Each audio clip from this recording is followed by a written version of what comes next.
boy Marty Bent here with my incredible co-host Matt Odell. And we just ninja launched an RHR on you. We gave you no warning. Sorry about that, freaks. It's usually Matt's morning tweet. Yeah, I don't think it. Unfortunately, that's not that rare. But yep, no warning this time. Yeah, Matt and I we were discussing on Telegram this morning when we agreed upon the record time. Big week, a lot going on. Huge week. The attacks on Bitcoin are heating up.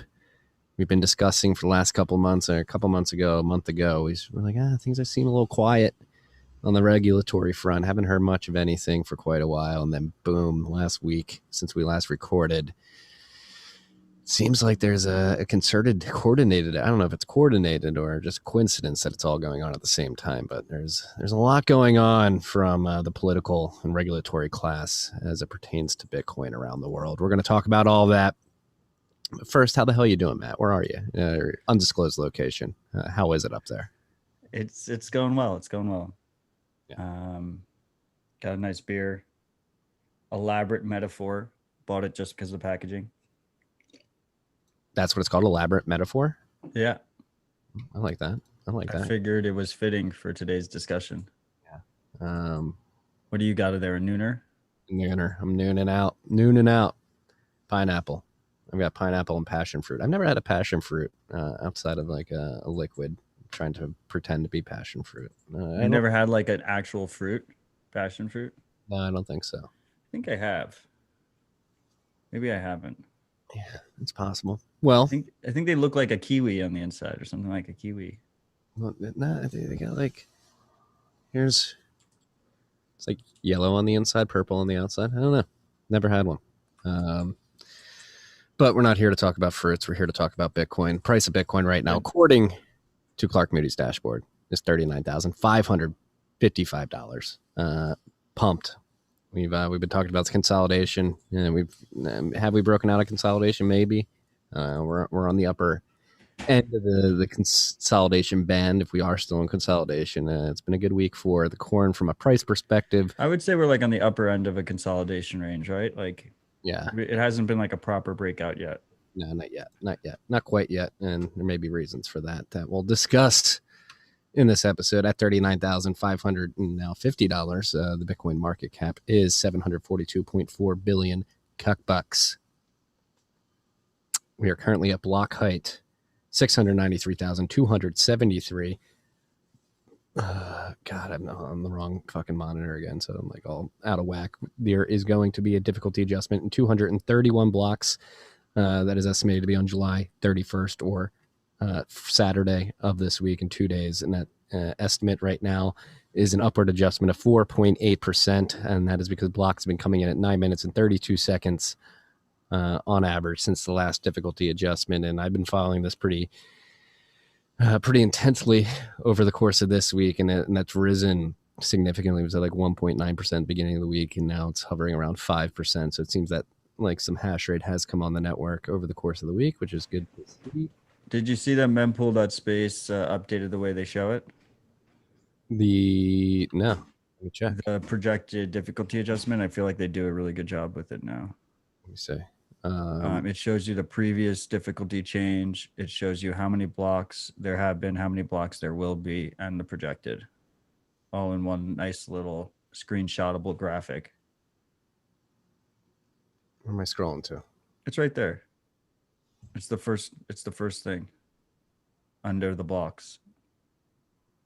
I'm seeing yep, there we go. 231. It's pretty clean, right? Yeah, very clean. But yeah, I've noticed that too. I mean, that's a great sign. That's exactly what we want to see to dispel any of the long tail fears of a Chinese attack, right?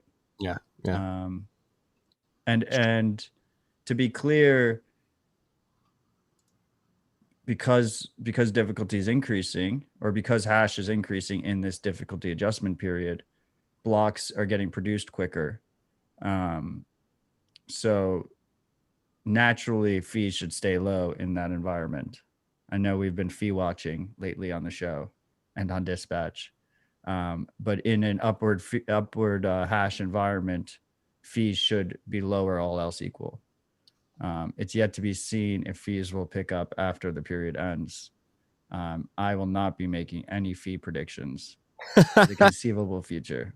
You're gonna limit it to fee predictions or price predictions? You gotta No. Well, I said there would be volatility. There was volatility. I'm going to limit it to vague predictions for the conceivable future. I like that. I can get down with that. Currently, speaking of the mempool, there's 2,269 nice transactions in Clark's mempool. Yeah, speaking of fees, one sat per gonna be good. I sent one. It's fucking beautiful, dude. I feel like such a baller sending one sat per byte and getting it confirmed to the next block. Yeah. Disclaimer: sponsor of the pod, Cash App, but I did move some sats off Cash App earlier today, and now they have fee selection, which is pretty cool. So, first time I've moved sats off in a couple of weeks, and I know you were having some trouble with having funds on there you're trying to remove. I hope you took advantage of the dip to get them off. I did. I'm almost done removing all my sats from the Cash App and keeping it below the weekly threshold. It is a pain in the ass. The team at the Cash App understands it. They're actively working on it. But if you're a freak who uses the Cash App, be aware of those withdrawal limits: $5,000 weekly, $2,000 daily. And it's literally a process. You have to remember which days you withdraw. Like, it's down to the hour. So like if you withdraw like midnight on Friday, that starts your $5,000 weekly, and you gotta wait till 12:01 the next Friday to release more sats. Again, very annoying process on the Cash App specifically. The team understands it and they hate it too. So just be aware. Don't stack too many sats without withdrawing on this Cash App if you want to get them off in a timely manner at this time. Again, who knows? Those limits could be increased in the future. What else are we looking at here? And then send them straight into CoinJoin. Yes, straight into CoinJoin. And take advantage of the low fees while you can. Speaking of CoinJoin, Samurai unspent capacity in Whirlpool is 3,603.92 BTC. That's 142.5 million cuck bucks worth of Bitcoin in the Whirlpool unspent capacity. So that's pumping as well. It's been pumping pretty aggressively. And I guess this is a good, when we're talking about getting coins off Cash App, but not just Cash App, get your coins off any exchange. Let's just jump right into it. The regulatory attacks are here. They're heating up. We have this bipartisan infrastructure bill that's about to pass. They snuck these. Infrastructure. Yeah. Should we list them out first and go one by one? Or should we just focus on the infrastructure bill and then go on? Yeah, let's do one at a time. Okay. So, infrastructure bill, obviously. This is the worst one because we're Americans. Been a big part of Biden's administration when he ran on. Is like, hey, I'm going to become president. I'm going to get this large infrastructure project initiative through Congress, going to make it law. We're going to have this huge jobs program where we greenify the economy, we build out new roads and whatever the fuck they're thinking about doing. And so it's been debated and many drafts have been made. And I guess this week, the final draft, which is going to be voted on maybe voted on right now as we speak. It's getting voted on today. I'm not exactly sure at what point. They snuck in some clauses pertaining to the transfer of crypto assets, and it seems like they're going to try to tax every transfer. Bitcoin, we'll focus on Bitcoin transfer, and it's very vague language, so we don't know who is exactly in charge of tracking all of this. Is it exchanges? They mentioned like hardware wallet providers and software wallet providers, multi-sig providers, miners. It seems to be all encompassing, and they're justifying this because the taxable events would lead to something like $30 billion in tax revenue. Well, that part's the bullshit part, right? Mm-hmm. It's just they want to track and control everybody. Miners don't even make $30 billion of revenue a year. It's about surveillance and control. Yeah. I don't know. I mean, obviously it doesn't just apply to Bitcoin. So I'm sure there's, a shit ton of taxable events that aren't being reported in DeFi land. But still, that number is obviously bullshit. It's not to make revenue. It is 100% a control tactic. Seems like it completely caught Coin Center off guard. They were like tweeting about it today. And you know, all the power to them. Hopefully they're able to work something out, but it kind of reeked of desperation a little bit, their tweet threads. Yeah, Jerry Brito was tweeting out. I saw Jake Stravinsky quote tweeting it saying, call your senators. I know I've been talking to people behind the scenes about what's going on the ground, and it seems like it is going to pass at least at this point, unless there's bipartisan support to take away all of our privacy freaks. That is there's bipartisan support to fuck over Bitcoiners. Is it the point? Is it the point in time to start disobeying, to start civil disobedience? Is this where the line gets drawn in the sand and we just say fuck you? I mean, those conversations should be had in bars and pubs around the world, not on air. This is our pub. I don't give a fuck. Like it's gotten to the point like they're taking all this tax money.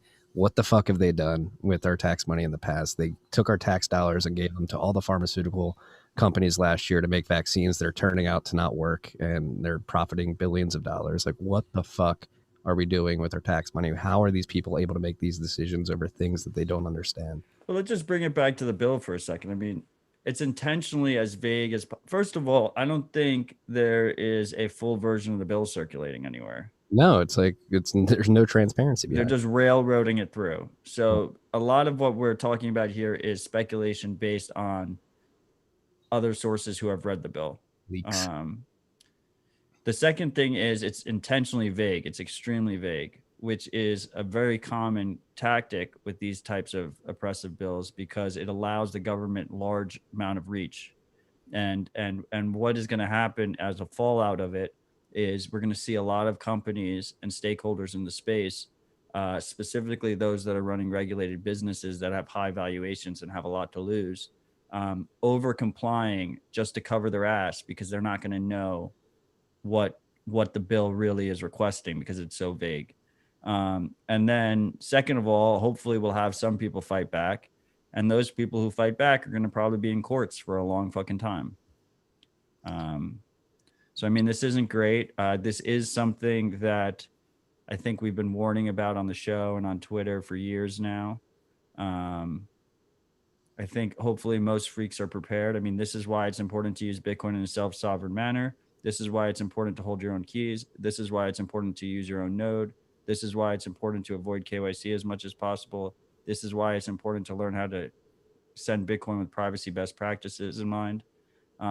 Ultimately, in the United States, we have the Fourth Amendment, which hopefully provides us some protection, optimistically speaking. I don't like to rely on a piece of paper, but it prevents unreasonable search and seizure without a warrant. You need a warrant. But we also have something called the third party doctrine, which is what enabled the Bank Secrecy Act. Bank Secrecy Act sounds like it helps us, but it's actually the opposite of banks being secret. It's them providing the information. And the third party doctrine says that if you have a third party that you voluntarily hand over information to, you have no expectation of privacy. That is now public information, and the government can just take that information without a warrant. So in Bitcoin land, you might have heard the phrase trusted third parties are security holes. It's something that's been repeated many times. It turns out in constitutional law, not a constitutional lawyer, is also the same thing. And if we're using our own node and we're holding our own keys, there's no third party that we're handing that information over to. And then at least they'd have to go from user to user and hit them with warrants. Yes. Can we depend on them going through that due process? I like you said, I'm not going to trust that piece of paper. Our civil liberties have been completely eroded to the point where that piece of paper that we keep referencing seems like it means nothing outside of a few amendments. And those amendments are getting weaker by the day. Hold on to your guns, freaks. Hold on to your guns. Never give up the Second Amendment. However, with this particular bill, if it passes, looks like it's going to pass. That's the fucking fucked up thing about all this is it's like the TARP bill all over again. It's like infrastructure. Like you just sneak in the stuff that has nothing to do with infrastructure. It's the scummy underground of politics and the way the American political system works. It's completely corrupt. It does not have the best intentions of the American people in in mind. Obviously, with this law, it's going to severely deteriorate privacy of individual Bitcoin holders and other individuals who hold other cryptocurrencies, and it doesn't make any sense. And so it is a step toward simply not allowing people to self custody. So this is the first move. They just do this. All right, we're going to have to tax everything, exchanges, make sure you're keeping track of your users, and you send us the information on them so we can make sure that they're paying as much of the tax that we believe that they owe us. That's the first step. And then the second step is there's a shit ton of Bitcoin in personal wallets around the world. And obviously some people are not going to abide by those tax laws, or maybe it won't even matter if they do or don't. It's going to get to the point where like, hey, there's too much tax revenue leakage here. We can't have people using self-custody, or I know we don't like that. We can't have people using their own Bitcoin wallets without can't have people using Bitcoin. These licensed providers handling the custody for them. It's just untenable because we can't collect the tax revenue on these transactions. I would say two things just to on top of that. I mean, first of all, at least in the near term, I don't expect explicit withdrawal bans or custody bans allowing you to withdraw your Bitcoin. What I expect is more like the restrictions getting more and more difficult, so it becomes like almost untenable for people to do it, and most people will choose not to. Look, even in the current status quo, a ton of people choose not to, and a lot of them are using platforms like Robinhood where you can't even withdraw your Bitcoin. So you can make that option, the sovereign option, as difficult as possible for users without a full ban, and it still will have a similar effect. Second of all, I think we need to be careful with the framing, because the framing, and I think this was your point, the framing is that we need the surveillance, we need these large databases of information on Americans to enforce our tax laws. That is the framing. That will be the framing.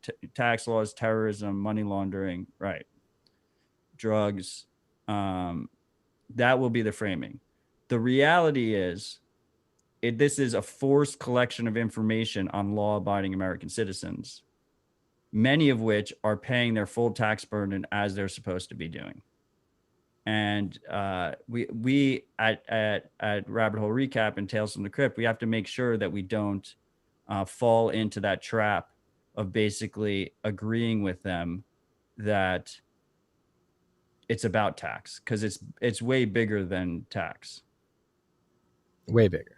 Again, yeah. Like, I think you correctly assumed my position, which is yes, they're using tax as a Trojan horse, distraction to surveil. They're losing grasp of control. Again, we're seeing it happen in real time, and like we've been saying the last 2 weeks specifically, it feels like the authoritarian tendencies of the political class around the world, not just in the US, has been getting very, very intense in the last month specifically. And this is just another escalation of that. Like I mentioned earlier, it's not just the US with this infrastructure bill.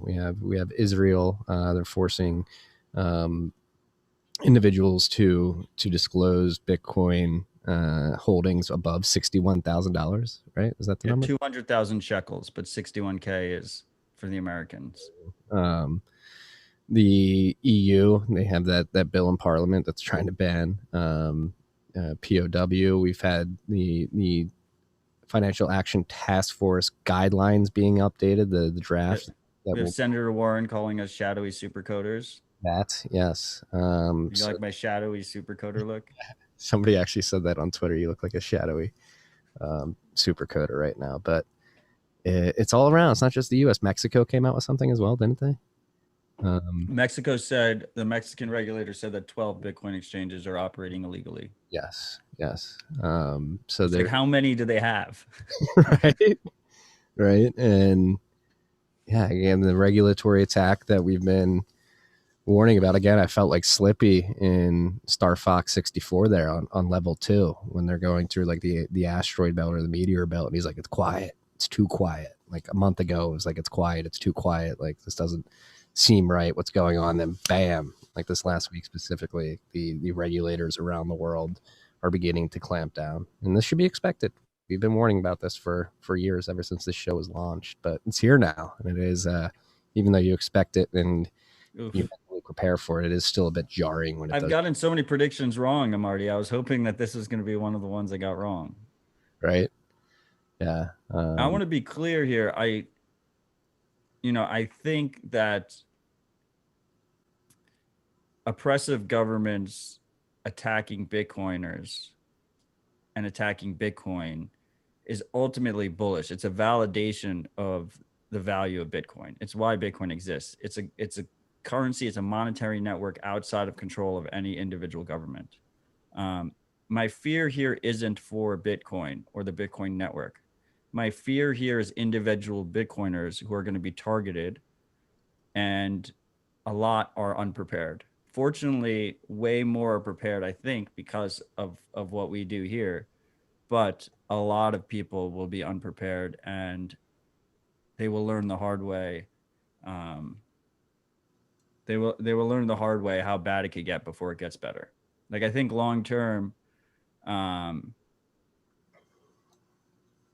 I hope that long term we're able to, reach a proper Bitcoin circular economy and get past all this bullshit. Not have our personal information all over the place just to interact with the global financial system. But in the short term, medium term, it's going to get messy before it gets better. Seems like it. Silver lining. U.S. government's just incentivizing people to hold. So that's enough. I mean, obviously, we don't have the exact details of the exact verbiage of this part of this infrastructure bill. So do you think calling it an infrastructure bill? Right. Well, that's the thing. It's American politics for you. Let's slap a good sounding name on a bill and just do shit that's terrible for people. And people will just read the name of the bill. Infrastructure. Everybody wants infrastructure.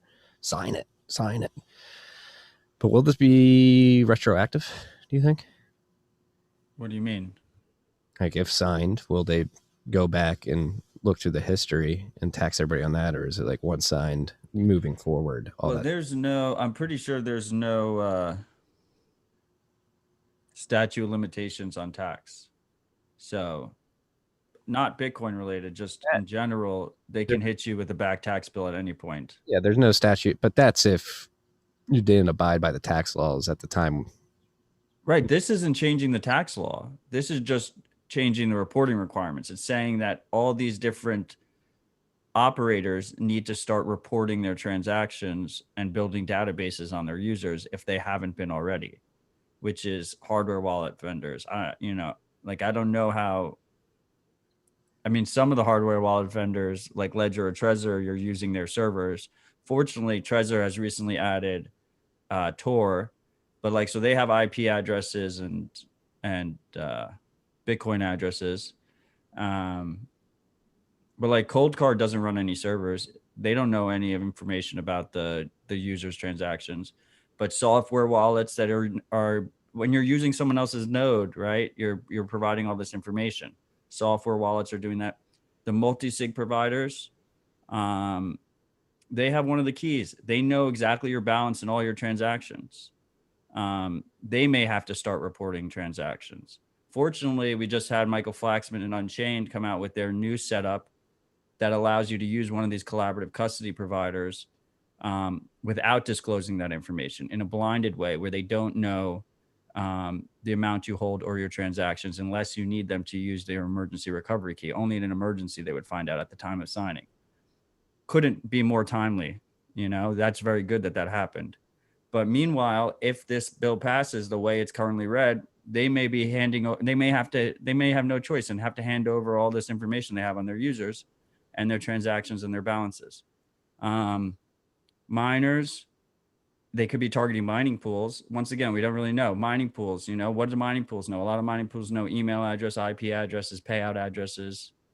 So it's reporting requirements. It's like requirements that we see that a lot of regulated exchanges are already doing, but they want all these other operators to also be doing it. And then obviously that can get mixed with the blockchain, which is here forever and just has a record of all transactions that is just always auditable. I know you don't want me to go down this road, but it's like time. It's time to disobey these motherfuckers. They're old. They don't understand shit. They hate you. They hate you. They don't give a fuck about you. They want to control you. Like they literally love what China has, the amount of control that the CCP has over its populace.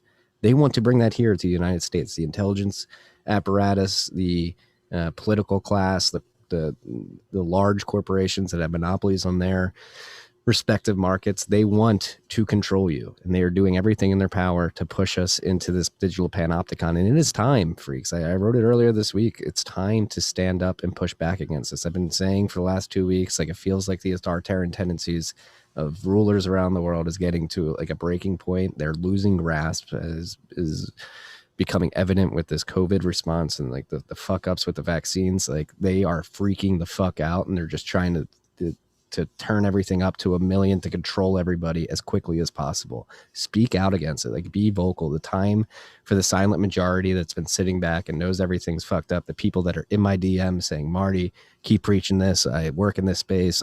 What you're saying is right. Like, keep going, keep going. It shouldn't only be me. It shouldn't only be Matt. It shouldn't only be others who preach similar lines of logic and critical thinking doing this. If you are out there and you are part of the silent majority, speak up.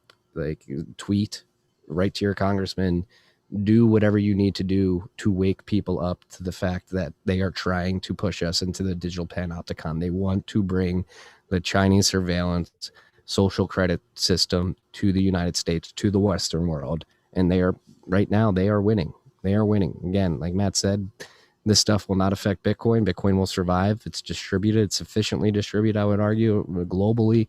Our Bitcoiners in Latin America and Africa, in all parts of the world, will keep the network going, and will interact in a peer-to-peer fashion without the all-seeing eye of the surveillance state in the U.S. Taxing them. We will be forced to hodl for a period of time, it seems, unless you want to pay those taxes. But it's time to step back. We have Elizabeth Warren mentioning wealth tax or unrealized capital gains, whatever you want to call it. Just a 3% tax over. I had so many people because I posted a clip of her saying that, and she's like, no matter where your assets are, if they're art or Bitcoin or real estate or diamonds, we're gonna take a percentage if you're above. I think 50 million is the number right now. And I had so many people in my comments like, oh, it's over 50 million. You know, it's a small amount for people that have over 50 million. For them to enforce something like that, it justifies massive financial surveillance on every single person. Like we already have massive financial surveillance, but even more so, even more aggressive, so they can determine who has what in the first place. And so not only is it justifying a massive amount of surveillance and these massive databases of law-abiding Americans that will get leaked, that will get compromised, that will get shared, that will get hacked and fall in the hands of other malicious individuals.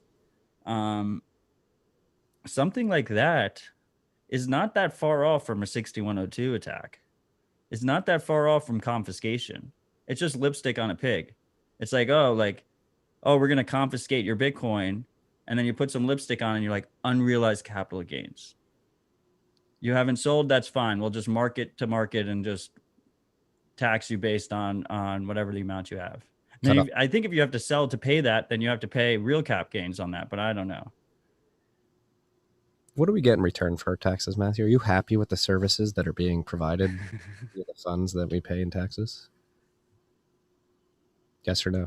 Oh, I mean, absolutely not. I mean, what service? I mean, I think most of it is paid for with printing anyway. Exactly. Well, the taxes part is just the control aspect. At what point do most Americans wake up, look around, see what's going on in this country in the last decade, in terms of the degradation of social cohesion, the degradation of actual services provided by the government, the degradation of family values, of health, of education, of just basic goods and services, whether it be law enforcement. Like, it's all gotten worse, considerably worse. Like, we are not getting any ROI on our tax investment, if you are, our tithe to the almighty state here in the United States. They produce shit, and it's shit produced by some of the dumbest motherfuckers on the planet. Look at Joe Biden right now. He can't even fucking talk. He thought his mom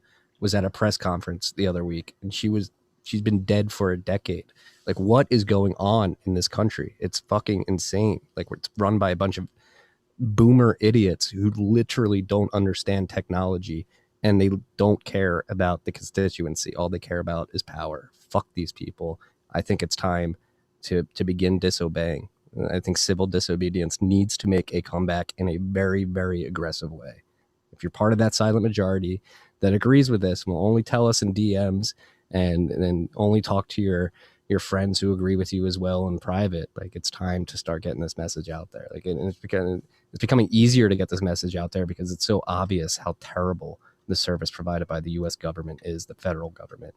We need to push back to the republic that the founding fathers envisioned. We need to push back to states' rights, break it in. Everybody needs to get in the hole, get back to their state, have their state make more decisions, and get the federal government out of all of this bullshit. They're fucking parasites that are holding humanity back from literally flourishing like no other civilization in human history has ever flourished. We have the technology, we have the resources, we have the information and the manpower to take humanity to levels that we could only fathom in science fiction before, but we're being held back by a bunch of fucking loser idiots who don't understand anything and they don't care about you. Sorry. I will continue to pay my taxes. Yes. Don't cop out, Matt. See?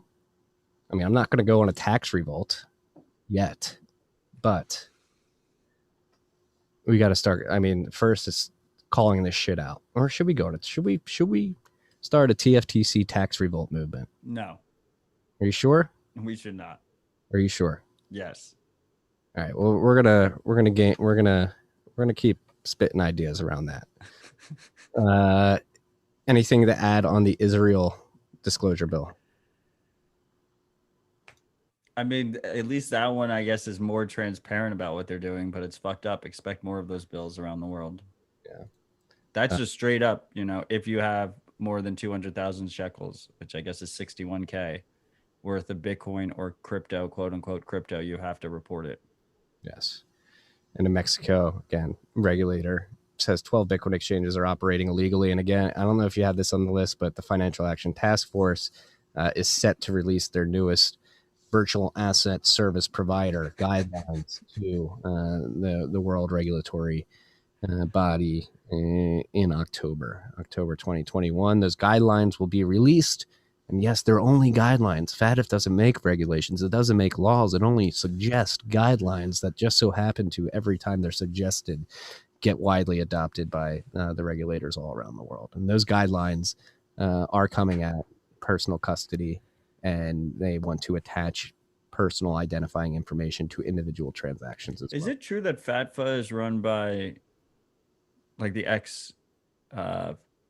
equivalent of FinCEN director in China? I cannot confirm that. I do know it's run by demons. I'm not sure if it's that particular demon. That's what Jacoby mentioned on Dispatch this week, and I forgot to follow up. I got sidetracked. So what do you mention? That's the Chinese equivalent of FinCEN. The head. Right. Everyone has their own version of FinCEN, right? Like UK has FCA. China has their own version, obviously even more authoritarian. And I think he mentioned that the former head of that is now the head of FATFA. They like rotate. It's like I don't know, it's like all these other international organizations. They like rotate, where the leader comes from.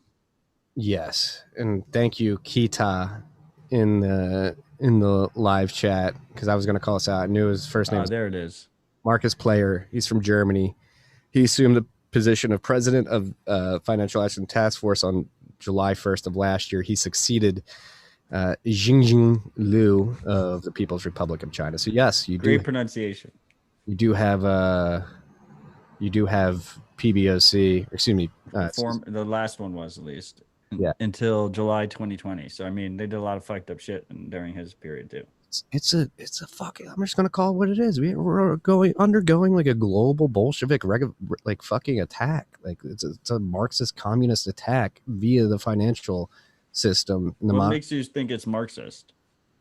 Because they want to control people. They want to assume the means of production. That's why I'm like all over the ESG stuff. That's a Marxist movement that doesn't directly assume the means of production over everything, but it forces the means of production to act in certain ways, which is just a layer beyond confiscating and controlling the means of those. You do I just feel like powerful people want more power.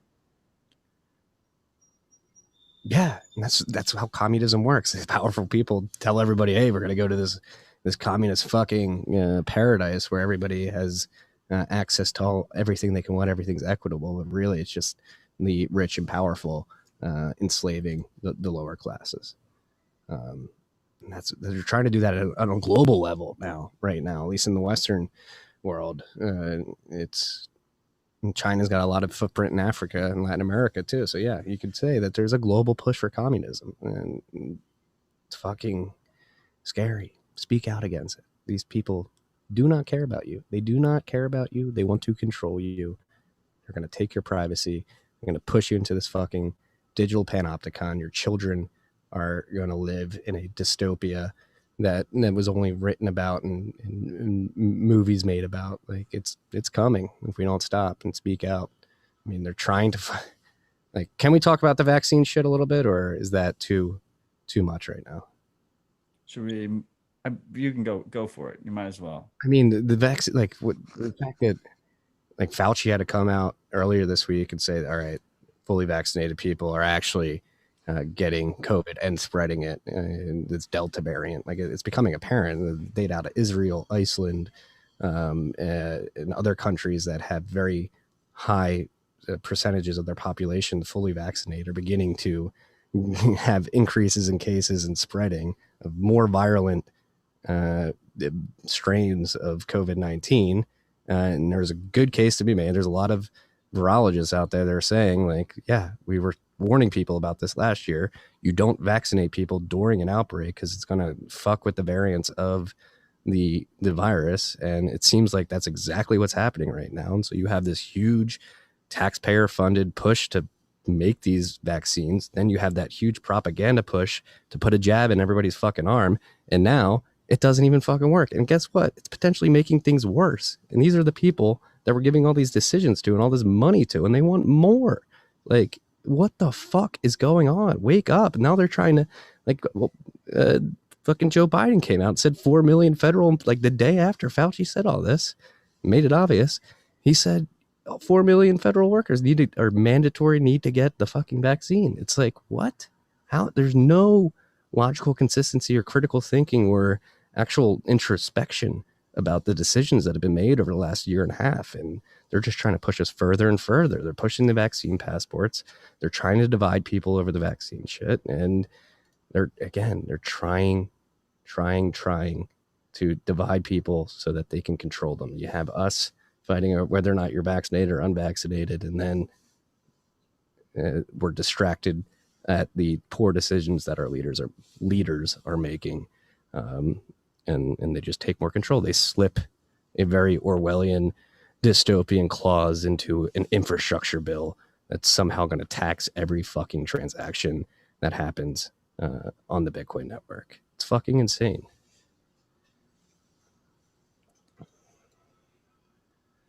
I've been trying to successfully avoid as much of this conversation as possible, not you talking, but just general media and everything that's going on with the Twitter aspects. You don't have to add to it if you don't want to. I would add one thing that you did mention, the federal mandate. And, you know, in my former city, de Blasio mandated it for all city workers, which includes FDNY and NYPD. And I think it was Francis who mentioned this, or maybe it was Shinobi who mentioned this. It's a good way to defund the police, right? Would not defund the police. Destroy them. It's a good way, regardless of, once again, regardless of how you feel about the vaccine. And I don't, you know, I don't necessarily agree with this idea that like you shouldn't vaccinate people, like people shouldn't get vaccines during a pandemic and that causes variants. Like I think this variant narrative is going to happen regardless, but that's besides the point. It's regardless of how you feel about the vaccine. I feel like vaccines being available for people to take is one thing. People should be able to take them if they want to take them. They should be able to do it at low cost in a relatively easy fashion. When you start trying to database people and mandate people to do it and track people into doing it, there's massive civil rights issues there. And so it's a massive slippery slope. And to mandate it in our law enforcement, to mandate it in our federal government, you're basically saying that anyone who's willing to stand up and be against that has to leave. And you basically clean ranks, and only the people that are subservient are the ones who will still be there afterwards. And that to me is the scariest part of the whole thing. That is a very good point to bring up. That last sentence, everybody who doesn't comply, forced to leave, so you only have the subservient. Fuck, man. They'll do anything. If they'll inject their body with an experimental vaccine with all the data coming out that it doesn't work. Imagine what else they'll do to appease their fucking handlers. All right. Started off with rants. We usually like to front load with. Wait, while we're here, might as well not be disjunctive about it. Did you see that CoinDesk is partnering with the World Economic Forum for Consensus 2022? They moved it to Austin. They moved it to my new home. I don't live in yet, but I mean, your reply was perfect. But I'll tell left you have to be to team up with WEF. Is Klaus Schwab going to be there? I would like to meet Klaus in person. I saw some of the comments like, Marty, we can finally find out who Klaus Schwab is. Klaus, if you're going to be at Consensus next year, I probably won't be attending the conference, but I'll be living in Austin. And if you like want to swing by in the future TFTC studio, the invite is open. Klaus Schwab. He's never coming on. Who is Klaus Schwab? Now, I mean, they're completely out of touch. It's ridiculous. There's one. Listen to this. Come on. They know, right? Like, they're not idiots. Like, what the fuck? Like, how'd that tweet go out? Even if you're going to partner with them, you tweet it out too in your announcement tweet. You tag them. Like, are you fucking kidding me? Are you co-opted? Did Klaus get to you?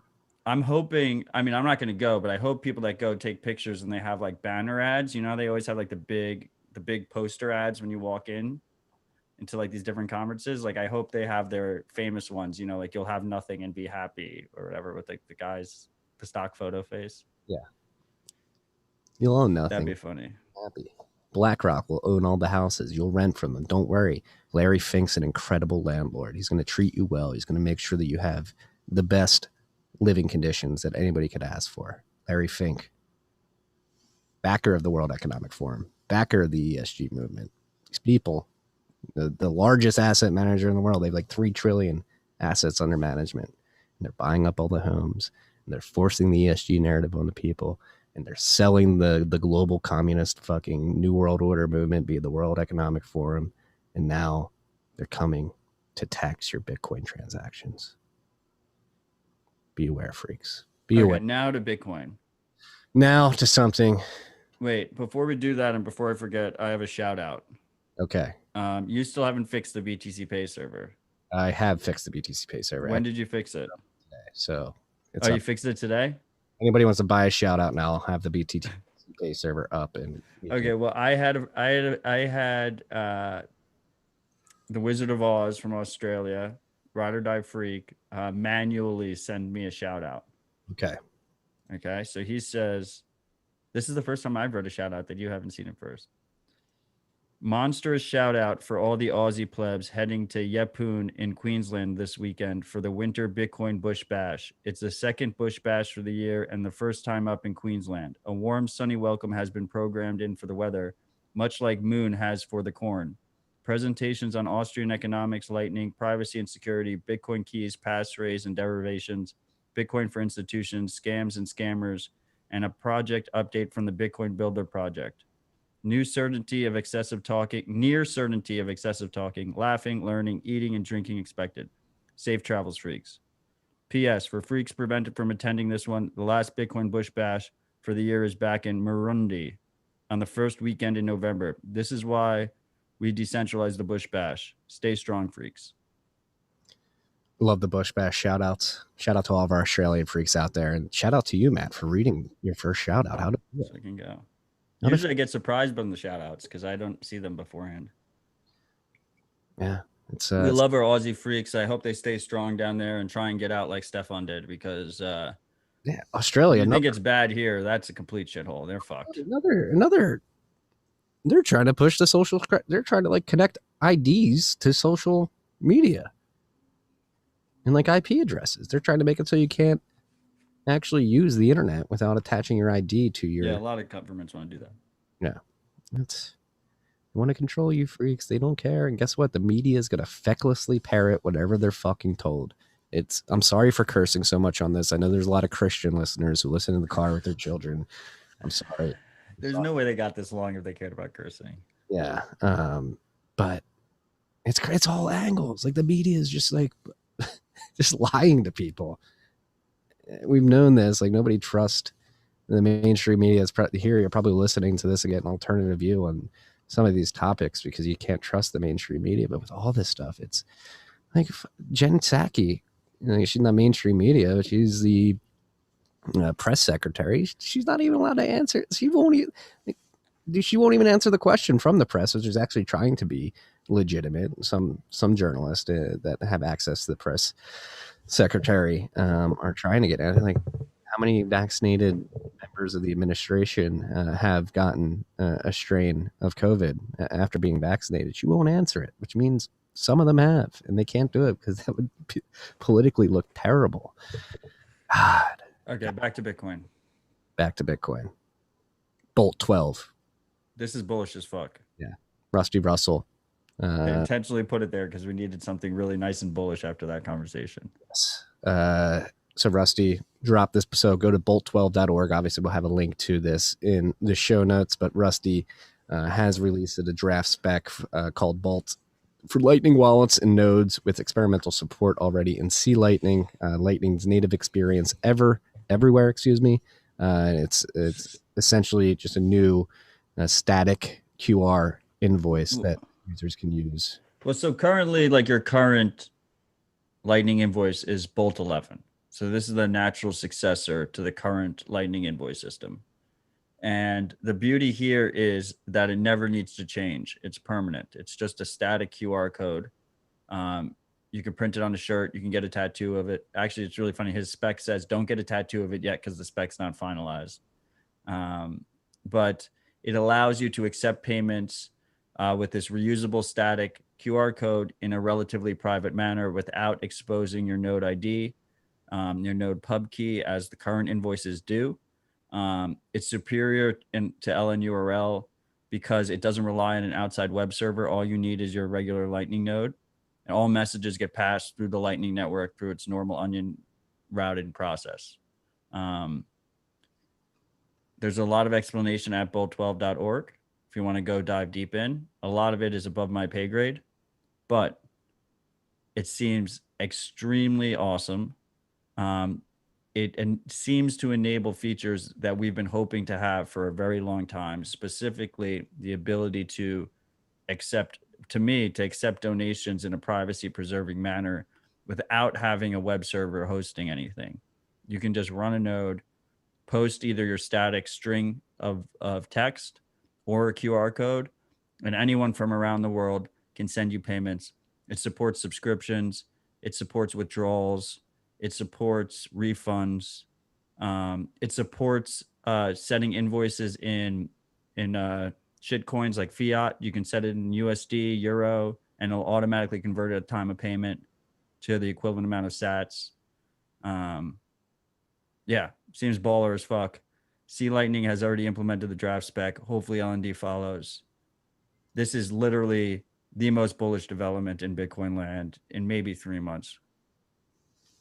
Bringing privacy. So the technology that Rusty is leveraging to do this includes onion messages, blinded pass, Schnorr signatures. So that's like one thing with Schnorr imperative for this, and it just says Bolt 12 uses. No, it's using Schnorr on Lightning, so it didn't matter. Didn't matter. Okay. It's not on. That's not on chain related. Okay, I thought that was they were using Schnorr to open channels or something to make this possible. No, this is all Lightning native stuff. It has nothing to do with the on-chain side. Okay. Hell yeah, boss. It's really fucking awesome. Let's go. Shout out to Rusty Russell for putting this together. You can test it out. Experimental support on Sea Lightning. As Matt mentioned, hopefully it gets ported to LND and other implementations. This would be a huge privacy boon. Again, the sender doesn't know where their sats are going to end up. So if you're receiving Bitcoin, Bolt 12 seems to offer better privacy when implemented widely. I don't have my keyboard here, so I can't like command tab unless I brought my keyboard with me and I brought my mouse. I guess we're just going straight. I'm in pro mode now. I brought like the whole office with me. Straight into software updates. Fully Noded version 0.2.20 has been released. If you're running Fully Noded or using that, consider updating. Check it out. Get some feedback from other users who have updated. Zap Android version 0.4.2 beta has been released. I'm a happy Zap user. I guess Zap's now just completely open source and people like. It's always been open source. Yeah, but it's like Jack and the Strike team aren't actively working on it anymore, right? I think they are. I think it just a lot of times takes a step back from Strike because they're very busy at Strike. Obviously. Yeah, maybe I'm wrong on that. Bluewall version 6.2.2. I think the Strike team helps maintain Zap, but there's also open source contributors that contribute. That's my favorite Lightning iOS wallet right now. What? Zap. If you're using, I with my own node, I use Zeus. Yeah. By our very own Evan Clutis. Speaking of which, Evan, you were DMing me like you were going to give me access to Zeus iOS. I think what is it? Test flight? Yeah, but never responded to my DM. Evan. Well, hopefully he's listening. Hopefully you are listening. Bisq version 1.7.2 has been released. Coldcard version 4.1.2 has been released, and I believe there's some important release notes in this, right? The coolest thing is they implemented QR code export across the stack. Yep. So the most useful feature to me in that aspect is they have that BIP85 seed word generation where you can create child seeds and then use them in mobile wallets. Mm-hmm. So like you can just you securely back up your Coldcard, and then you can create many different child seeds, 1, 2, 3, 4, 5, that can be rederived if you have to restore from your original seed. So you only have to back up one thing and you can create all these child seeds and then you can use them in a mobile phone. Before this, and still today, you have to then manually type in the seed, obviously. But now he has a QR code export feature that I don't believe any of the phone wallets support yet. But presumably if they add the feature set on their side, then you could just, open a mobile wallet and just import the pre-generated seed from the Coldcard onto whatever mobile wallet you want to use. Hell yeah. Shout out to OpenArms for the idea. He gets a shout out in the release notes on this. Well, part of it is because Seedsigner is stateless. So Seedsigner is a do-it-yourself hardware wallet. And because it doesn't have a secure element on it, it's stateless. So that means when you turn off the power, it wipes everything. So every time you use it, you have to put in the seed, which is a pain in the ass. So what Seedsigner did is they have these little sheets that you can print out, and then you can fill in the sections of the QR code with Sharpie and basically build a QR code backup of your seed word by yourself by hand, because you don't want to print out the copy, because then the computer might have a version of it and the printer might have a version of it. A lot of printers have memory. So you make your own QR code with Sharpie, and then every time you start up your Seedsigner, you scan the QR code. Now, if it supports his new BIP85 spec, you could also do that. Mm-hmm. You could just scan the Coldcard and import offline that way. Yeah. No danger of having that leaked. The video demo of that Sharpie QR code was fascinating. It's so crazy. So you can print. You print like a blank template, and then you fill in. Yeah. You fill in your actual QR code. Like on the screen of the Seedsigner, it'll show you which boxes to fill, and then just like fill in the blank. It's like the old. It's like when we were kids, you would fill in by the numbers, paint by the numbers. Yeah. And they tested it right away, and it worked. It was like, oh, it's crazy. Yeah, I mean, you should definitely test it. Definitely test it before putting any funds in there. And take care. Maybe laminate it. Do you laminate it? I think the idea is you put your seed in steel. Seeds in steel are the best, in my opinion. Agreed. But that's harder to import. And then like you have the paper version of the QR code for easy import. If you need easy import, you can use that. But like you don't count on the paper surviving. But yeah, I mean, I guess you could laminate it. But even if you laminate it, lamination is not perfect for water, and it's definitely not fire resistant. No. Not perfect for water, but it's better. Yeah. Better than nothing. Moving on in the software updates section of the Caravan version. Did you skip Blue Wallet? No, I said Blue Wallet. Blue Wallet v6.2.2. Yeah, I said that. Okay. Nothing too crazy in the show notes there. UI for import. Well, they released since our last episode. They released v6.2.1 as well. There was more stuff in there, but I don't remember. They finally added passphrase support, but only if you're importing a wallet. So previously you couldn't import a wallet into Blue Wallet if it had a passphrase at the end, which is the 25th word or the 13th word, depending on if you have a 12 or a 24 word seed. So now you can. That was the big one.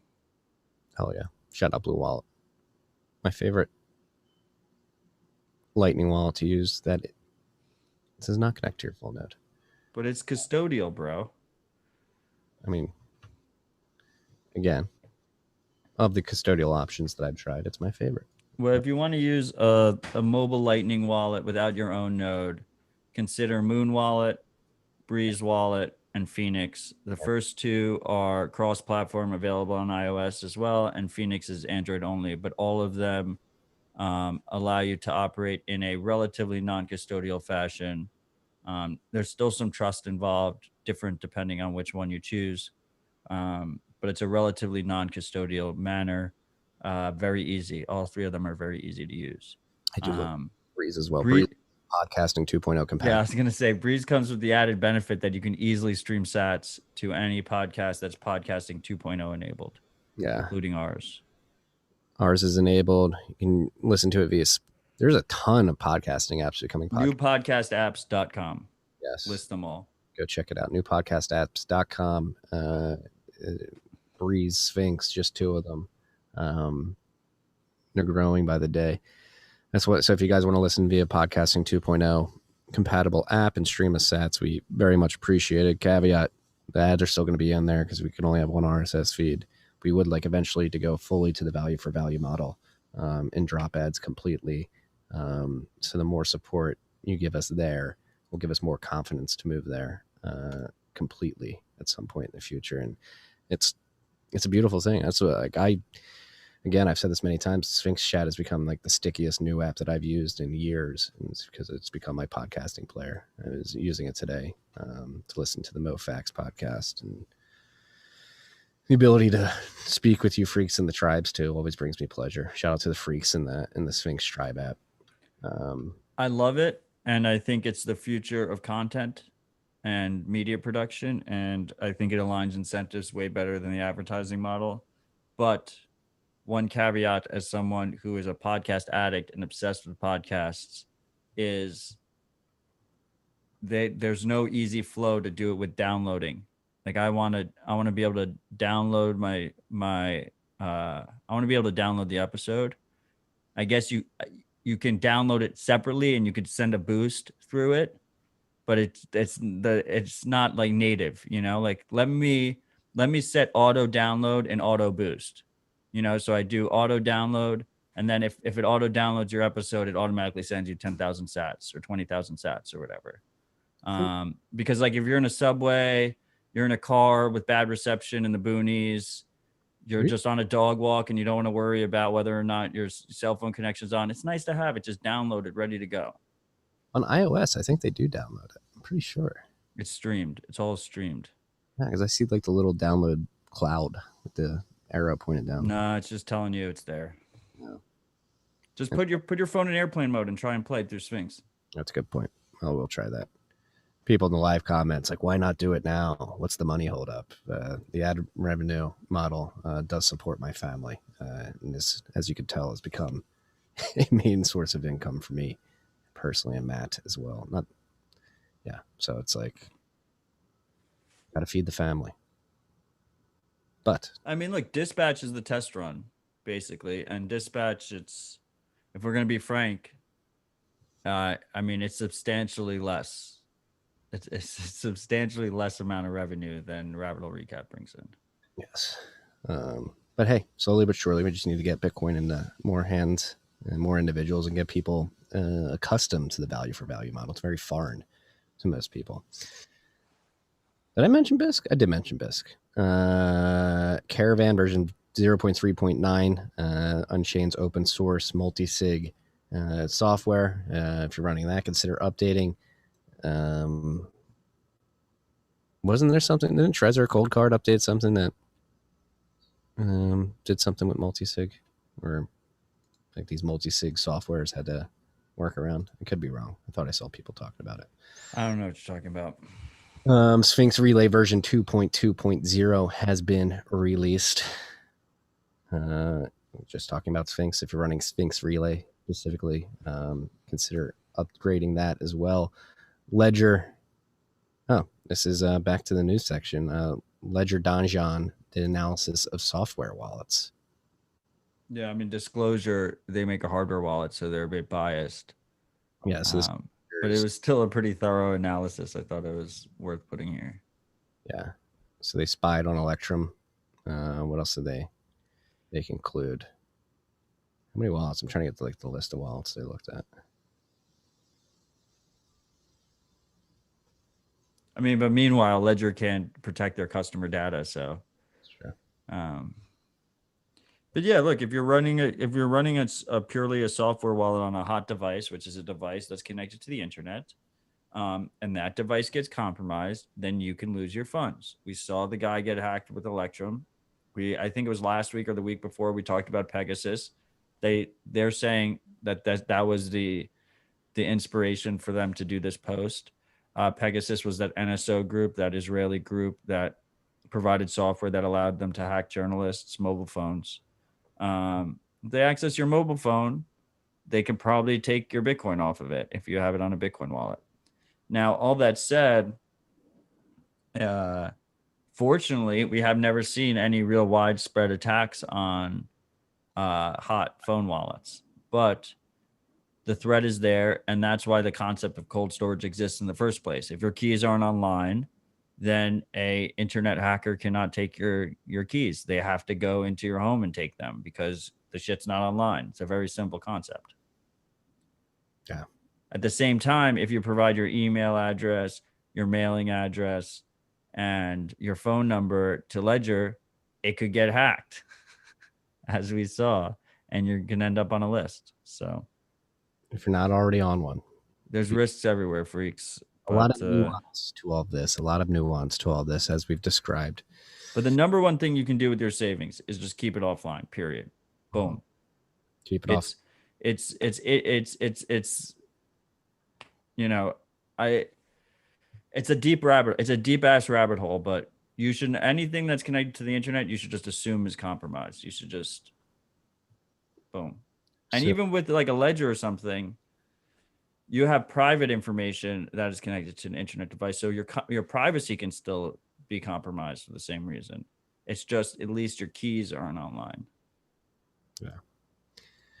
yeah, privacy is not easy. There's many layers to it. Again, we talk about it. How much information you share with the third parties that are sending you Bitcoin related products, when you're interacting with the protocol, the IP that you're sending, broadcasting your transactions from. Obviously, the UTXO management side of things, having those UTXOs connected to past transactions, past exchanges, whatever it may be. And there's a lot of layers to this. Luckily, we have Matthew Odell here to help educate us about the nuance that exists here. I certainly learn a lot each episode and have learned an immense amount from speaking to this gentleman across from me. And speaking of private, decentralized apps, TDEX, protocol goes mobile. Decentralized. Yeah, I knew you were going to give that. So a decentralized. I don't know. Sometimes I feel like I'm a fucking hater, man. Like, why do I have to be like that? You're Liquid's biggest cheerleader in the podcasting. Liquid's biggest cheerleader. I try and shed light where there's not enough light on in the Bitcoin space. I think we need more open discussion of all the tools, and Liquid doesn't really get that much. Tick. No one really talks about it. So this is supposed to be the first easy to use decentralized air quotes exchange on Liquid that allows you to trade liquid Bitcoin for all the other different liquid assets. It's now available on mobile phone, so iPhone and Android.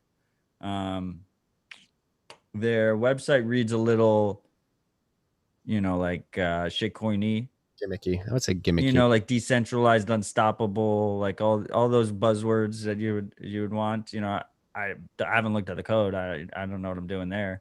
But I looked at the copy, and the copy read like that. So that's, it doesn't support Bitcoin to liquid Bitcoin yet. So you can't even load it up with Bitcoin. You have to. They said they're going to support that soon. On the cool part is it's got native atomic swaps. And what's interesting, it's first of its kind atomic swap decentralized exchange protocol. So what's interesting about atomic swaps, and it was actually Adam Back who made this clear to me when he came on to Dispatch, that I never really had thought of that aspect of it, is so right now we have centralized swap services, right? Where they're like the old Shapeshift model, but there's new ones, right? And you send them Bitcoin, they take custody, and then they send you whatever you want, Tether or shitcoin or whatever. And there's obviously trust in that process. Centralized, so there's privacy, trust, and they're taking custody of your funds before they send you the new funds. With atomic swaps, the holy grail is obviously a non-centralized type of service where it's like a join market, where you have like an order book that's not controlled by a centralized entity and is providing just the matchmaking so two people can do a swap. But what's really cool is you could actually have a centralized atomic swap, the middle ground. And because it's atomic swap, they never take custody of your funds. You're never trusting them with not sending you whatever you want. You want to trade Bitcoin for Tether or whatever, you never trust them that they're not going to send you Tether when you send the Bitcoin. The only way it settles is if they finish that trade. So you're still trusting them with privacy, and you're still trusting them to be up when you need them, but you're not trusting them with custody if you use a centralized atomic swap. Now, they're calling this decentralized atomic swaps. I don't know. I haven't tested it out. You can't even load it with Bitcoin. When they launch it with Bitcoin, I'll test it out. But even if it was a centralized atomic swap provider, it's a significant advantage over just a regular swap. Does that make sense? Yeah, makes a lot of sense. Boom. Trade-offs. There's a lot of trade-offs everywhere. TDEX, TrueDEX, as they're calling it, is open source. So if you are a developer who wants to understand the atomic swap aspect of how they're facilitating these trades and report back to us on whether or not you believe it's legit, please do so. What do you think? Is this, again, gimmicky? Do you think this entices part of DeFi land to move to Bitcoin? Is this Blockstream, Liquid trying to leverage the hype of the DeFi world? Is it necessary? Look, I think, there are obviously arguments that, I mean, Liquid is relatively centralized. It's a federated system. You're trusting the federation. It is not completely centralized. It's like a middle ground. We've had things like Binance Smart Chain that have gotten a shit ton of traction that are completely centralized, that aren't even like a federated model. Liquid has confidential transactions. So if you want to do the shitcoiny things, maybe there's some appeal there. For on the Bitcoiner side, if for some reason you want to hold Tether, if you want to hold a synthetic USD product that's not going to KYC you, and you run the risk of obviously trusting Tether already, Tether is completely centralized, then maybe Liquid provides a good option there. And the fact that you have confidential transactions means at least the amounts are blinded. The amounts and the type of asset you have. So if you send a Liquid Bitcoin transaction, or if you send a Liquid Tether transaction, they look exactly the same on chain, and you can't tell the amounts on the Liquid chain. So there's some advantages there, and we'll see if it gets pickup. I know it's not my market. I have no need for it. I don't think most of the freaks have a need for it, but options are good. Optionality. We've always been pro optionality here at RHR. I'll tell you the biggest threat to Liquid, in my mind, and maybe it's just a simple mind, like so many things just come out and I'm like, oh, I had no idea we could even do that. Like in 6 months, who the fuck even knows? But right now, and I know you've been on it as well, is this idea of federated Chaumian custodial Lightning wallets, which are still federated. So you have a similar trust model as Liquid, but they're interoperable with the greater Lightning network, and they offer significantly more privacy than Liquid does. So if you're using one of those, you can just pay out to any Lightning invoice. You don't have to be in the Liquid world. You can just go into the you can go in and out from the sovereign Lightning world. So to me, that is the greatest threat to Liquid usage. And Liquid was kind of, to me, like a stopgap, but they just never got traction in the stopgap period. And that period of time seems to be, especially if fees stay low, that period of time seems to be closing on them.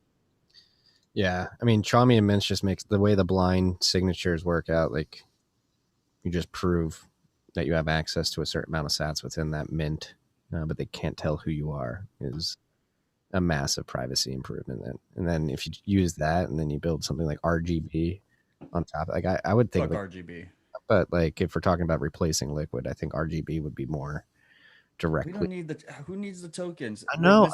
I'm just playing through. I don't need them, but if you're talking about competing with Liquid, the time that we are quickly entering the world where even if you desire USD tokens now, you're not going to desire them in 5 years. Like, who wants to hold dollars? Cuck bucks. Do you want to hold those cuck bucks? Are you cucked? Are you cuck? Why are you holding those bucks? Speaking of that, synthetic dollars, there's, I mean, rumor mill, but there's a thread going around on Twitter. So there's two separate things here. The thread I'm talking about is diving into the potential collapse of one of the largest real estate developers in China. The amount of debt that they've taken on is like approaching $1 trillion. A lot of that debt is coming due. They're not getting nearly enough revenue to service that debt, and they've been attempting to like front run the debt by selling future production of real estate that's never going to get built. And so there's many in the high finance world and in the macro landscape that are saying, hey, this is a canary in the coal mine. This may be a Lehman moment for the Chinese economy. But there's also individuals saying that somehow this company is leveraging stable coins I forget the exact term. Somehow they're leveraging stable coins. What is it? I can't think off the top of my head, but to perpetuate the Ponzi that they got going on. So that's something to be aware of. Like if you're holding stable coins, particularly one like Tether that the U.S. government doesn't like, just be wary. At any moment, that peg can break and it can go to zero. Similarly, the Bitcoin price can go up or down at any moment, but that's sort of par for the course with Bitcoin. With stable coins, you're expecting them to be stable, but they're inherently unstable. I would argue, and everybody's like, and I think Nick Carter has been making this point, or maybe somebody else, but like it may have been Alex Berg actually.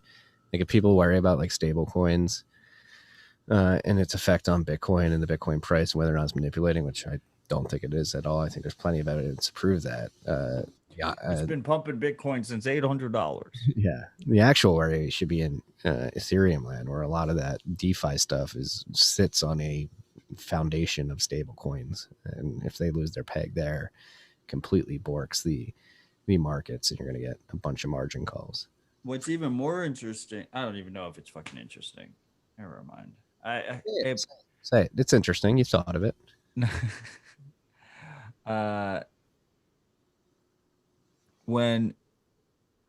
If Ethereum forks to proof of stake, I mean, I'm publicly on the record said many times, like I don't expect miners to go along with it, right? You're gonna have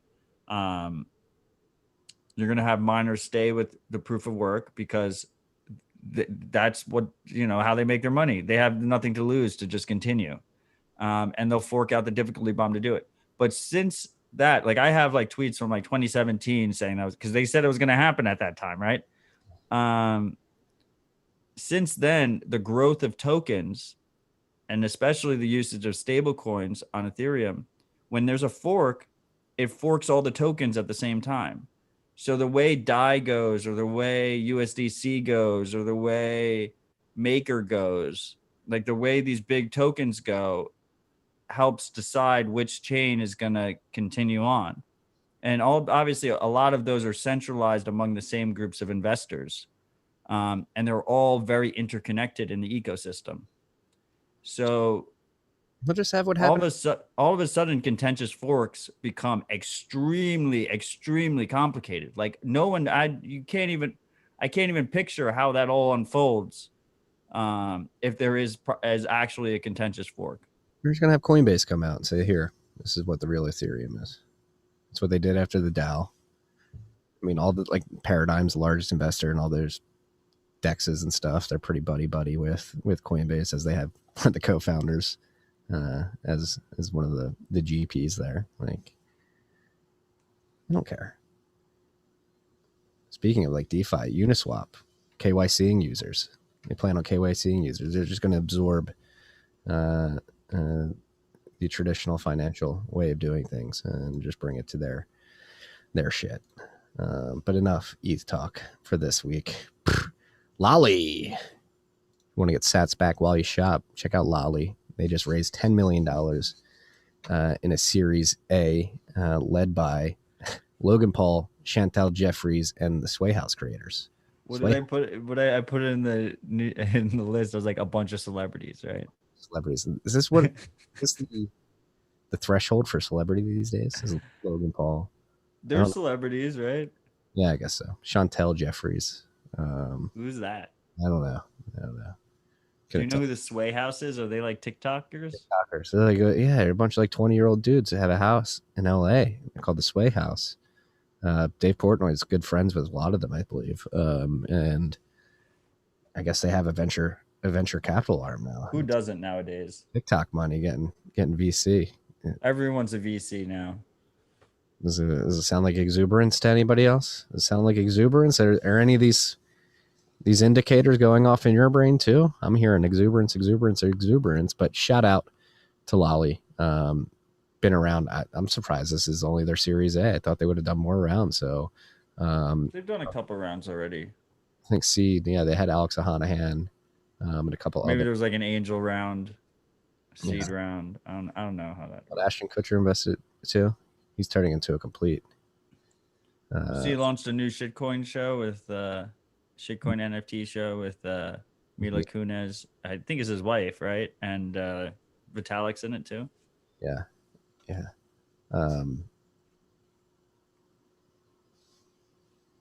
Tangential, but like that 70s show is one of my favorite shows growing up. I'm very happy that Ash. Is it ruined now?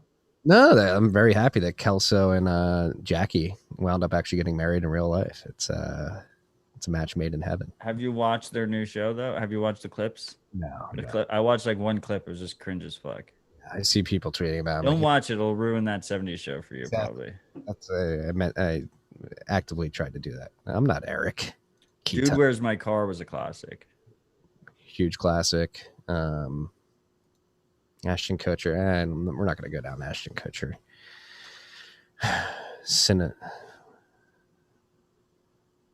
His history. I was thinking discography. What's discography for like an actor? Filmography. Sounds right. I don't know if that's right, but I think it is filmography.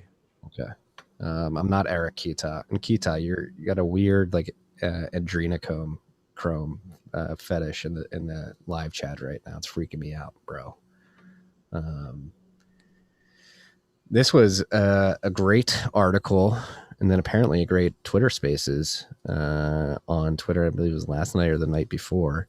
Can Bitcoin be Palestine's currency of freedom? By our good friend. Yesterday during the day. His bi-weekly column rolls on. This was the every 2 weeks. It's on every 2 weeks. So the freaks that are confused. This is again, it gets into our boy Gladstein.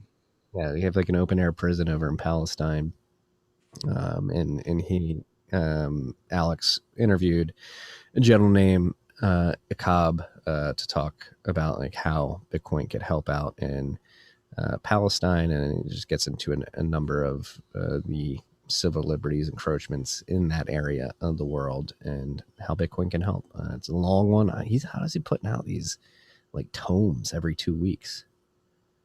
Yeah, I don't know how he does it. Dude's a machine. Yeah, gets into the history of the financial repression. He's building up quite a little catalog there with Bitcoin Magazine. He is. We're gonna have like the Gladstein editions, thank God for Alex edition in print. Thank God for Alex Glad. He is the face we need in front of all. We're gonna said that if we were gonna have any single person on Joe Rogan, Gladstein's the one to have on Joe Rogan. Yeah, Joe, if you're listening, I know you're a big fan. Think about it. He's a ride or die. He's listened the whole episode up to this point just to hear it. We're gonna link to that in the show notes. This is pretty fucked up and highlights why the collection of data should never be trusted by any corporation or government entity.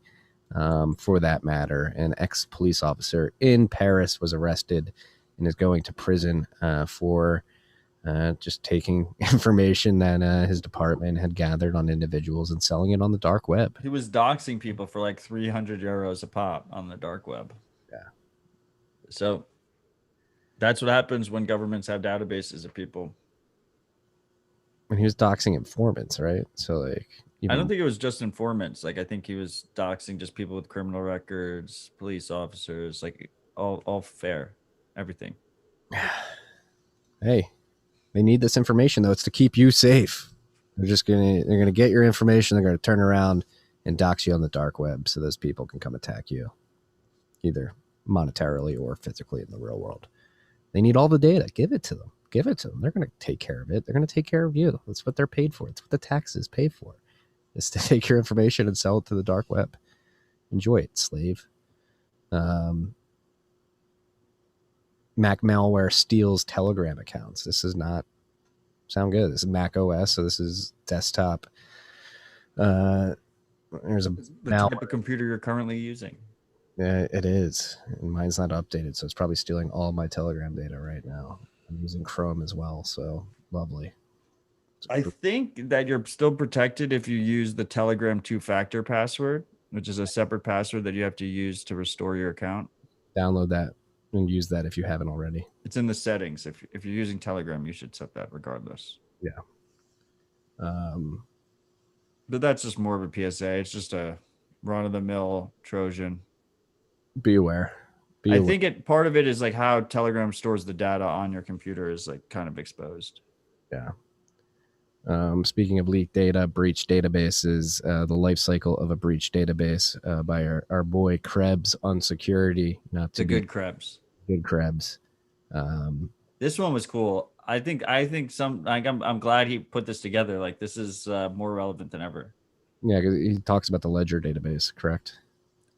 I mean, he talks about just like the general premise of when these breaches happen. Like you don't usually get notified for a couple months. So like what happens in the immediate following of it? Yeah. Goes into phishing attacks, SIM swapping, all that type of shit. Here's the advice he gives. At the end, avoid clicking on links and attachments in email. Urgency should be a giant red flag. All I do is click links and attachments in emails. That's what they're for. Make sure you trust the person. You can't trust it there. You should never click links in emails. But I mean, attachments is a harder one. Don't reuse passwords. Phone-based phishing uses hacked databases too. So be aware of that.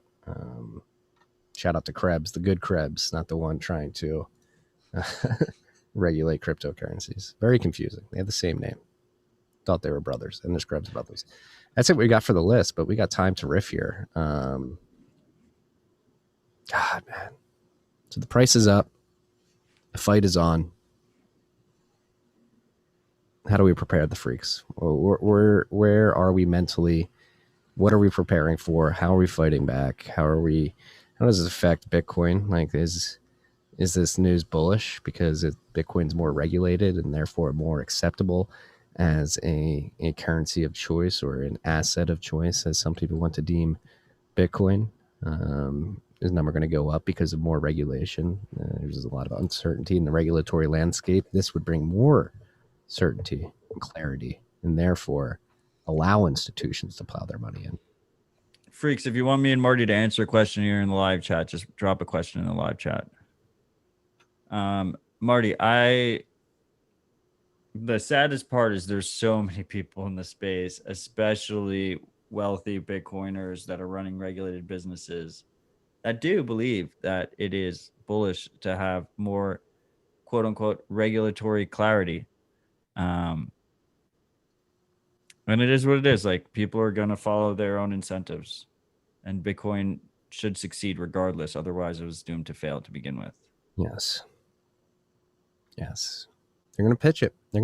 There's Bitcoin is for enemies. There's enemies in the Bitcoin world who want to make it above board, palatable for the Christine Lagardes, the Augustin Carstins, the Emmanuel Macrons, the Justin Trudeaus, the Joe Bidens. Oh, I've got a couple other things I want to mention. It does. One interesting development today, Compass Mining, disclaimer, sponsor of the interview series and the newsletter, announced a partnership with Kingdom Trust, which offers Bitcoin IRA services. If you're using Compass and you want to send your sats to a tax-deferred IRA, you can now do that. I think that's pretty cool. Obviously, well, the KYC, AML, regulatory disclaimers come with that fact. But wait, how does that work? You can stream your sats, mine your sats straight into a tax-deferable IRA, a Roth IRA.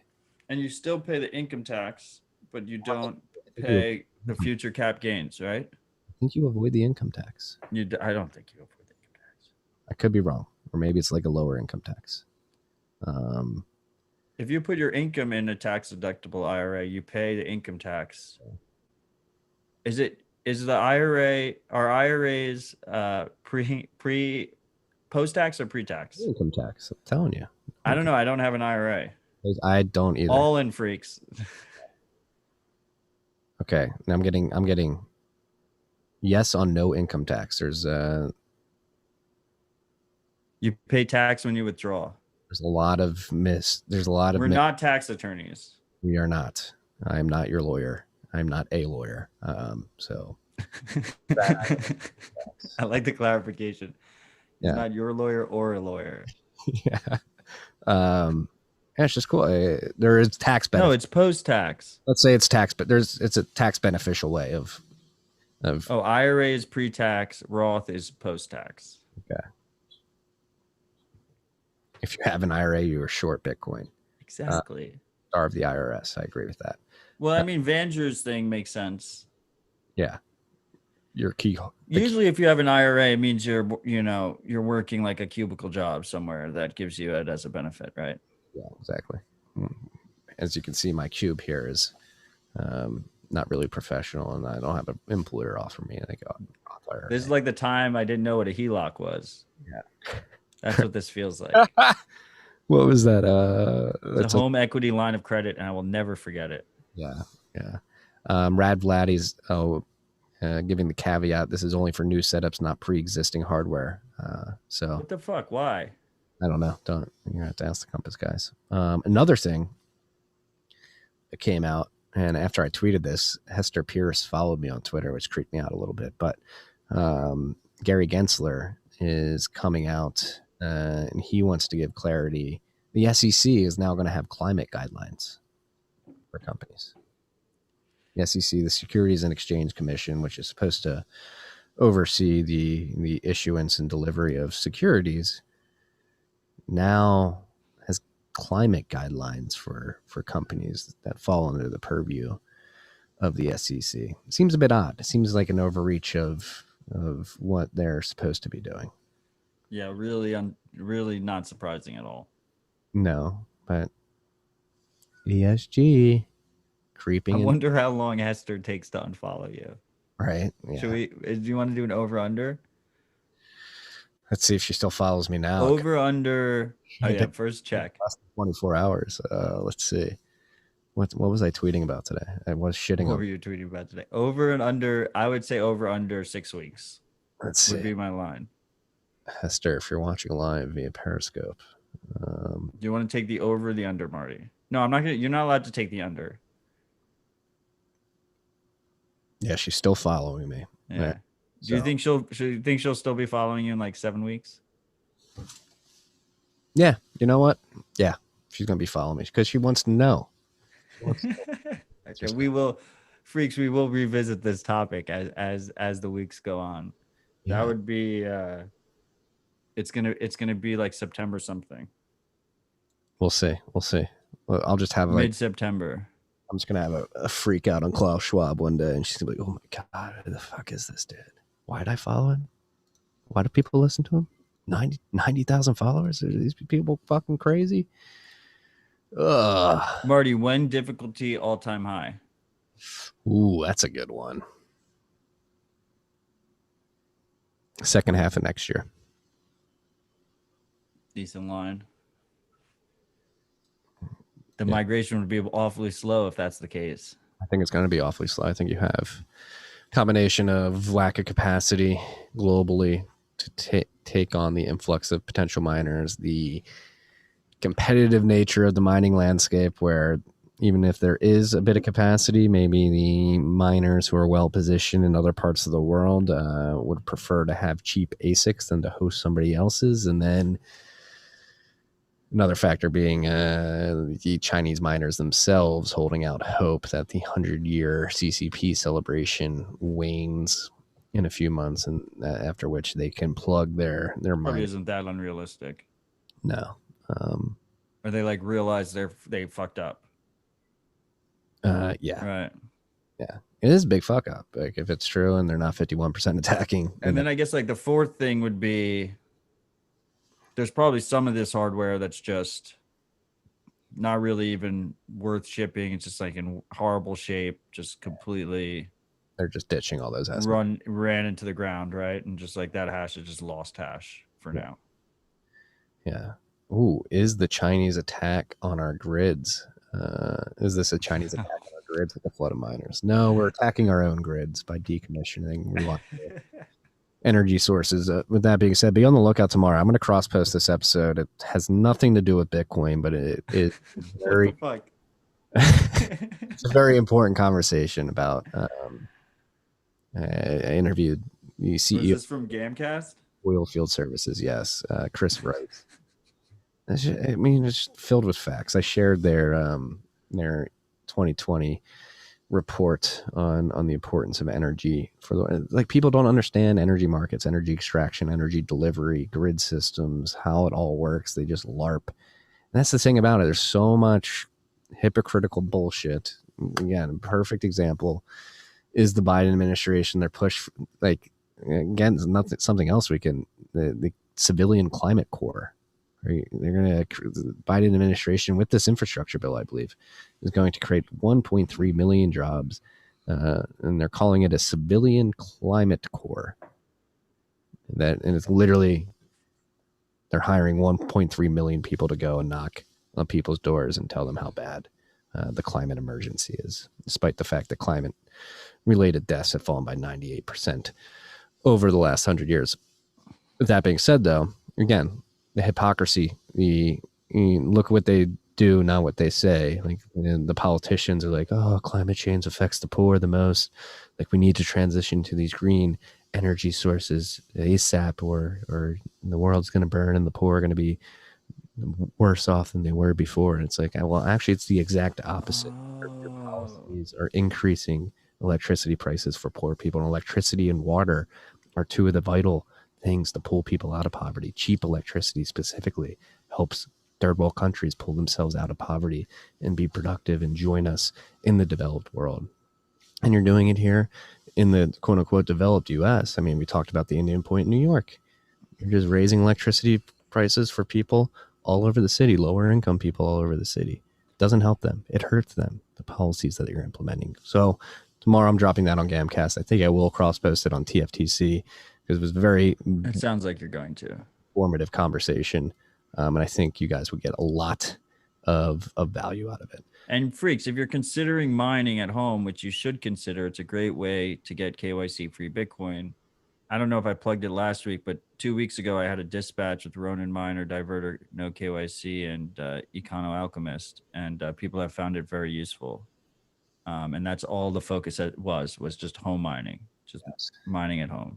With home mining, the biggest warning I'll give her is like, just make sure you understand the electrical specs of the miner before you buy it.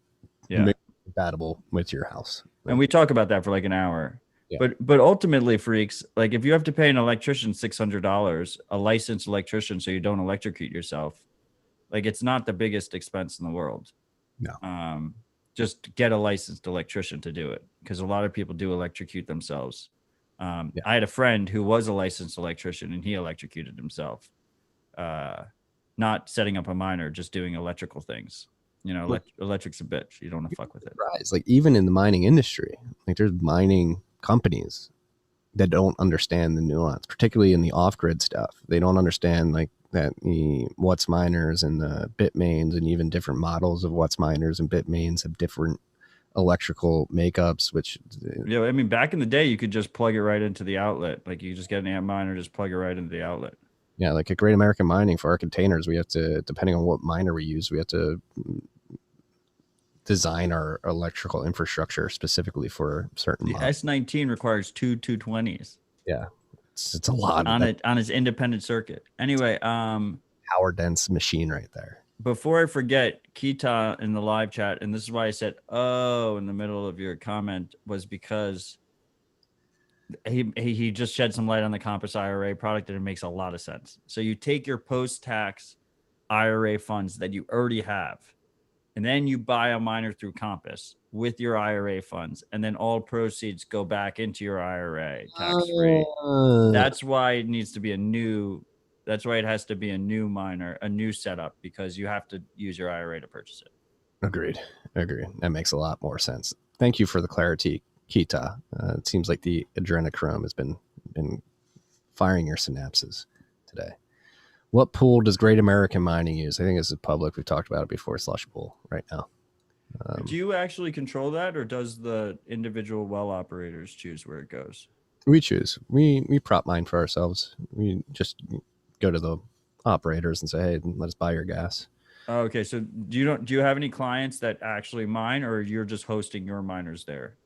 Yeah, Fortress Technologies, which is the company that we did the big partnership with, we announced it in April. That's essentially like we're building out infrastructure into a rev split. We're finding the gas and setting that all up.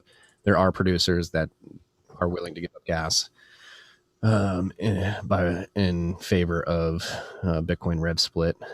So we do have certain producers who are Bitcoin risk on that want to do that, and they just say, "Hey, we trust you guys as the experts to operate this stuff. Like, Oh, dope. Let's do it." Yes, Stimmy, I am connected to Great American Mining. If you couldn't tell, Where the fuck has he been? How did he not know that? when GAM hats, they're on our website. You can go to gam.ai and go to the store. We have GAM hats. Do you sell the helmets yet? Not yet. It's like a very very not capital intensive. They're Just expensive. charge more for them. Yeah. When nuclear powered mining, I mean, there already is nuclear powered mining. Greenwich just announced that they're doing something in South Carolina on nuclear. I would love, like, Austin, our head of engineering. We would do nuclear, like, if it presented itself in a second. It is an ideal way to mine. Most energy dense source that we have. Again, these people don't care about clean energy. It's the cleanest source of energy potentially that we have on the planet, and they're actively decommissioning nuclear power plants for reasons that make no sense at all. They don't care about the environment. If they did, they would be spinning up nuclear power plants, not decommissioning them. I'm a big nuclear bull. I think we're going to get fission. I think we're going to get thorium reactors. I think nuclear is the future beyond oil and gas. It's just whether or not we get the political will to make it happen, and we tear down all the red tape that currently exists for people who want to spin up nuclear facilities. Excuse me. GAM Crocs, no. We work in the oil and gas field, and you need steel. What about GAM Carhartts? What are Carhartts? You don't know what a Carhartt is? I don't think so. It's a brand. They make like all the outdoor gear. Wouldn't be surprised. They're like dope jackets. Wouldn't be surprised if Austin has some custom GAM gear. I love Austin. I haven't seen Austin in a fucking minute. I'm jealous you got to see him in Miami. Yeah, it was pretty sweet. He's a fucking based Bayou boy. I'll tell you that. What else do we got here? Yeah, the S9 is just normal wall plug. You just plug it into a wall and you just plug it into Ethernet. But it also is like going to generate like 30 cents or like 25 cents a fucking day. And it's going to probably cost you more in electricity because they're not that efficient. But it's a good way to just learn. It's a good way to just get your feet wet. Yeah. Someone asked that question, and I answered it. I just had something to say. I completely went blank. I don't shop at Target. Should we wrap this bad boy up? Wrap it up. I think we answered a lot of good questions and some poor questions, but we answered them. Just under 2 hours here. Freaks. Like we said, the fight seems to be upon us. Are we at the then they fight you stage? I would argue we've been there for a while, but it just seems more overt. We're in the frog boiling in the water stage. Oh, the water's fucking bubbling. It's bubbling. They're coming. They're coming for your sats. They're coming for your wallets. They're coming for that ass. They do not like you. Oh, now I got the Great American Mining account fucking tweeting, making fun of me. What is a Carhartt? You deserve that. All right. Yeah, thank you guys for joining. As I mentioned, the BTC Pay server is back up. I'm sorry about that. If you guys do want to purchase shout outs, obviously you can do that now. If you're listening via a podcasting 2.0 compatible app and streaming us sats, I want to thank you dearly. It means a lot that you would part ways with some precious sats to support our show and what we do. We love you guys. It's we do this because we think it's vital. Maybe I went on a show yesterday. Like they were like, "Why are you in Bitcoin?" It was like, because if we don't have this in our future, the world is going to suck. It's going to be terrible. We're all going to be enslaved in some an open air prison, if you will. Data slaves. Data slaves. Failure's not an option. I love you, freaks. If you're not using your own node, learn how to use your own node. If you're not holding your own keys, learn how to hold your own keys. It's imperative that you do these things. Never stop learning. Just keep progressing forward. Help your friends and family. I know it can seem dark right now, but I'm optimistic for the future. I think we can fucking pull this thing off. And I love you all. Love you all too. Peace and love, freaks. Go live. Hey, the drone zone. Marty's an econ major, not an engineer. Who fucking cares?